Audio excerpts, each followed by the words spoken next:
ఈసారి ఎప్పుడు ఏ ఎలక్షన్ వచ్చినా గానీ ఆ వ్యక్తిని మీరు గెలిపించుకుంటే ఈ గిరిజన తాండాలో ఉన్న ప్రతి ఒక్క సమస్య కూడా అలా క్లియర్ అవుతూ వెళ్తుంటాయి. ఎందుకంటే ఈవెన్ పవన్ కళ్యాణ్ గారు కూడా ఎవరికైనా ఉన్న ఎమ్మెల్యేలందరిలో ఎవరికైనా ఇంపార్టెన్స్ ఇచ్చారు అంటే అది ఖచ్చితంగా ఫస్ట్ మన పోలవరం ఎమ్మెల్యేకే ఎక్కువ ఇంపార్టెన్స్ ఇస్తారు.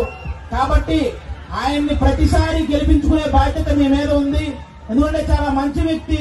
మేము ఇప్పటికీ ఎన్నోసార్లు ఈ స్టేజ్ మీదకి మళ్ళీ ఆయన తరఫున వస్తున్నామంటే బికాజ్ ఆయన గురించి మాకు తెలుసు కాబట్టి, ఆయన మంచితనం మాకు తెలుసు కాబట్టి అలాంటి వ్యక్తిని మాత్రం మీరు మర్చిపోకుండా మీ సోషల్ మీడియా ద్వారా, మీకు ఇన్స్టాగ్రామ్స్, ఫేస్బుక్లు ఇవన్నీ ఉన్నాయి కాబట్టి ఈ సోషల్ మీడియా ద్వారా కూడా ఆయన చేస్తున్న ప్రతి మంచిని మీరు ప్రమోట్ చేసుకుంటూ వెళ్తూ ఈసారి కూడా ఎప్పుడు ఎలక్షన్ వచ్చినా ఆయన గెలిపించాలని వన్స్ అగైన్ మిమ్మల్ని అందరినీ మనస్ఫూర్తిగా కోరుకుంటాను. Thank you so much.